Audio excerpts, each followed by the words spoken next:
Meron nga tayong naka-ready na nalulutuin. Meron tayong sibuyas, kamatis, Knorr cubes at hipon, mga gulay na galing sa garden at yan ay talbos ng kamote, alugbati, talbos ng kalabasa, bulaklak ng kalabasa, okra.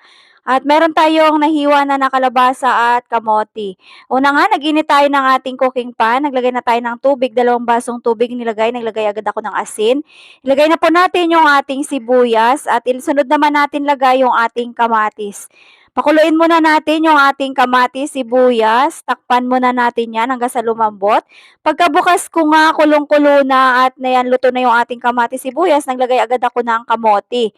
Yan ay laman ng ating kamote at ayan ay kulay violet. O, diba napakasarap yan, manamis-namis ang sabaw pagka merong kamote. Takpan muna natin hanggang sa lumambot. Pagkabukas ko nga ay naglagay naman agad ako ng kalabasa. Sunod-sunod lang yung pagkakalagay natin ng gulay at huwag masyadong tagalan ng kulo kasi para hindi ma-overcook yung ating gulay. Napakasarap nito at napakasustansya yung ating gulay.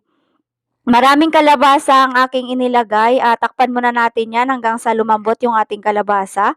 Pagkabukas ko nga, kulong-kulo na yung ating kalabasa, kamote, sunod natin yung ating okra. Fresh from the garden yung ating mga okra at ating mga gulay, yung binili natin dyan, hipon lang at kalabasa. Halu-haluin natin at takpan muna natin ulit hanggang sa lumambot yung ating okra. At pagkabukas ko nga ay luto na yung ating okra, isang kulo lang, ay tilagay ko na yung ating mga talbos ng kamote, talbos ng kalabasa at meron din tayong alugbati at ayan, halu-haluin muna natin, ipailalim natin yung gulay para lumambot din naman ito. Napakasarap nito ng ating gulay, manamis-namis ang sabaw at talagang sariwang-sariwa. O 'di ba mga mami, 'pag meron tayong tanim, meron tayong libreng gulay at matipid na tayo dahil sahog lang yung ating bibilin. Naglagay na rin ako ng hipon, 1/4 lang yung aking hipon at malalaki ito. O 'di ba napakasarap yan lalo 'pag merong hipon, yan ang nagpapasarap sa ating bulanglang or laswa. Ayan, ilagay na po natin guys, halu-haluin lang natin ng very light lang at takpan muna natin yan ang ating hipon para lumambot naman.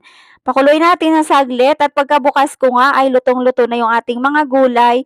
Mga very light lang yung pagkakakulo niyan guys para hindi naman siya ma-overcook. Tinikman ko nga kung tama lang yung asin. Asin lang naman yung ating nilagay tsaka Knorr cubes lang yun ang ating pampalasa.